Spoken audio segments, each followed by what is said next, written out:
over the tragic martyrdom of brave cricketers from the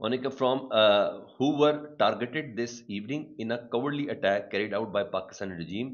In this heartbreaking incident, three players, Kabir, Sighbatullah and Haroon, alongside five other fellow countrymen of blah blah blah,